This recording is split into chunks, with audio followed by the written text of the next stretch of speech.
And I'll never forget the day I opened them, my life was forever changed. Because his life inspired me to go to Sudan and then eventually northern Uganda to tell the story of the Invisible Children. If you've ever seen the movie Invisible Children, you'll remember the first thing that ever comes up is a quote by Dan Eldon.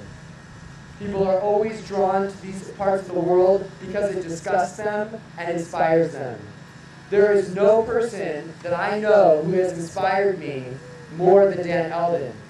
And tonight we have the honor to hear some words from his mother. Please welcome Kathy Eldon.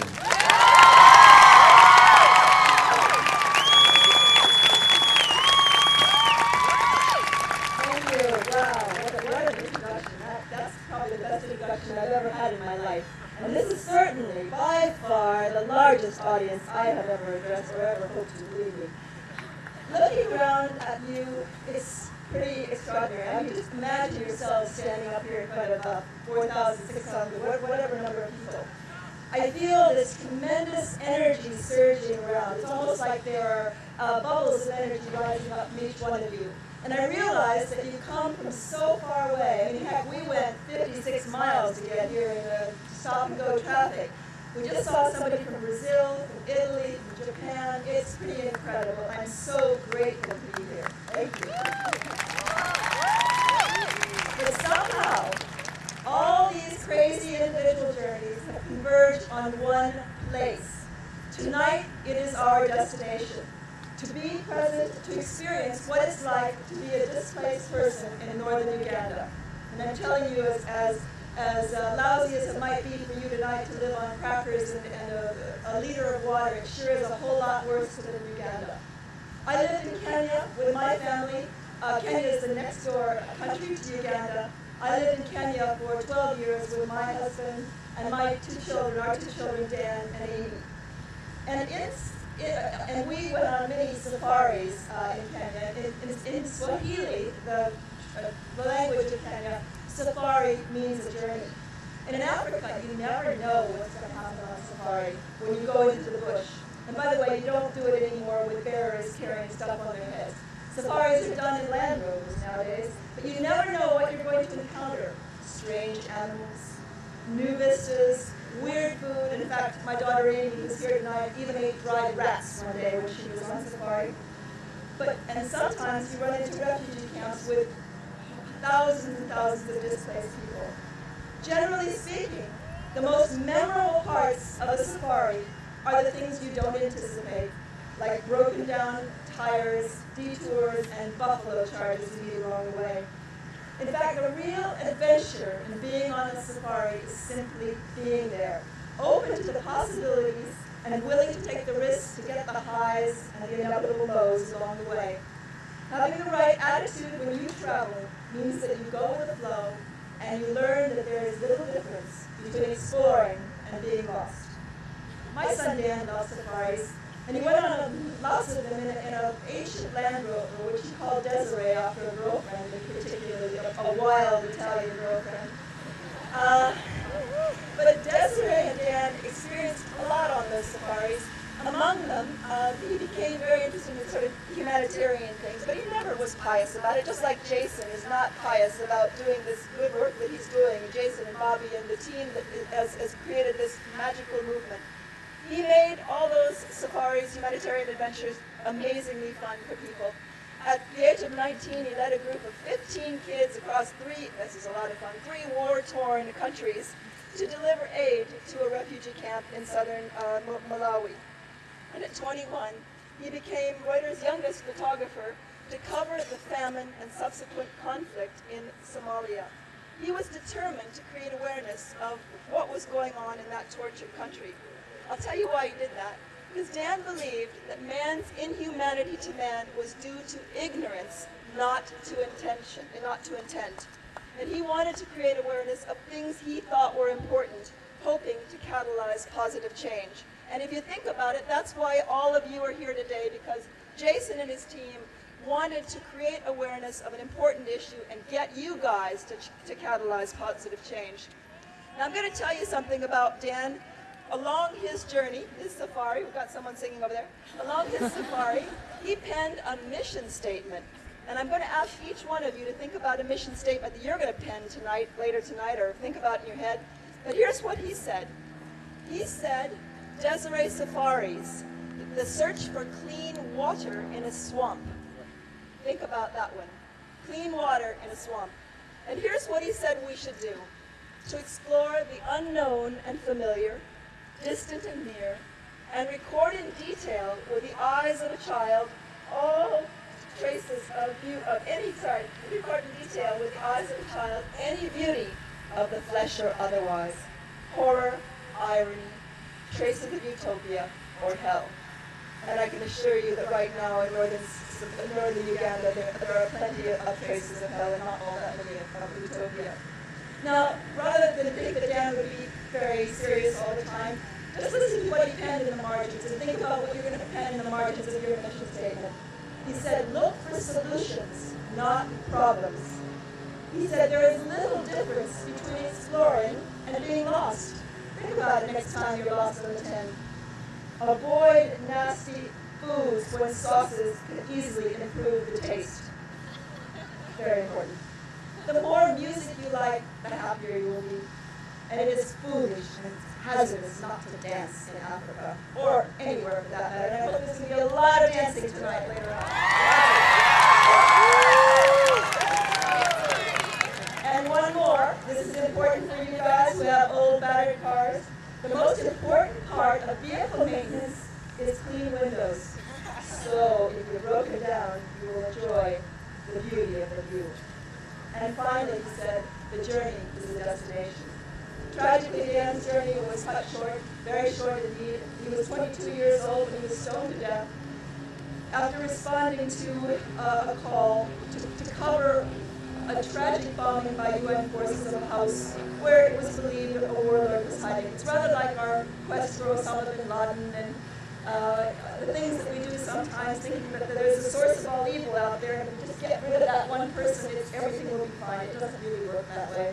And in fact, a peace meeting was going on that night, and 65 Somalis were killed, several hundred Somalis were wounded, and 4 journalists were brutally stoned to death. But you know what? Dan's spirit did not die that night. It really didn't. And several years later, Jason Russell and Bobby and Laren got wind of this crazy kid. They read The Journey is a Destination, and it inspired them to embark on their own safari. This time, a safari that would take them to Uganda to document the plight of children who commute miles and miles every night to avoid being kidnapped and forced to become child soldiers. You all know this story. I know you do because you've all visited the website, you understand it. But what you don't know is that when Jason and Bobby came up with this crazy idea to go across, 10,000 miles to Uganda, they were 3 surfer dudes. I have never seen anything like it. They had long hair, blonde, very, very hip and trendy, and they didn't have a clue what they were going to find in northern Uganda. And I was terrified. I thought they would be killed by the time they crossed the border. But then when I saw how utterly determined they were to do this, I figured I had to plug the stops and try to help them in whatever way that I could. I did very little. They did an incredible job. They brought back some of the most stirring footage I've ever seen in the film. And they created not only a movement, but a movie, but they created a movement, the Invisible Children Movement, which has brought you all here today. And what is amazing about the power of one guy, Jason, when he first read that book, and then the 3 guys, is that they first inspired 100 people. The 100 people who helped them find the money to go on that trip. And then they inspired 1,000 people, the 1,000 people who joined the Invisible Movement to begin with. And then tens of thousands of people. And then millions of people on the Oprah show. Millions, 44 million people know about Jason and the team. That's good. Over the past couple of years, the invisible children of Uganda have become visible thanks to these guys. Their story was transmitted through the power of the internet, onto computers, PDAs, cell phones, you name it, and shared among kids around the planet who believed they could make a difference, just like you are tonight. Their initiative, who would have believed that across America, over 100,000 people are sleeping out tonight, just like you are. It's unreal. I have been deeply moved by the founders of the Invisible Children, but I am even more moved by all of you tonight. You are positively glowing with energy and power. And later this evening, when you are lying in your cardboard enclosure, shivering, you may not go to sleep right away. In fact, I have a sneaky suspicion that there will be no sleep here tonight. There will be a lot of dancing going on. Now, I want you tonight, if you have a minute in between the dancing, I want you to think about what matters to you. What matters, what is not right in the world around you. It could be in your neighborhood, it could be in your university, your school, I don't care. Maybe it's something that's really bad in a far-off country. Maybe it's something in Brazil or Japan. I want you to imagine what it would take to make it right. And I want you to make a plan, just like Jason and Bobby and Larry made their plan all those years ago. And tomorrow, when you get home, I would like you to write down your plan and figure out what you need to do to make it happen. It's not difficult. Then, I want you to share it with 20 people. Whatever you have to do, put it on your MySpace page or Facebook page. Yes, I have one. Dan has one. And ask your friends, your 20 friends, to pass it on to 20 others. And I did some calculations today. The first day, you'll reach 20 people.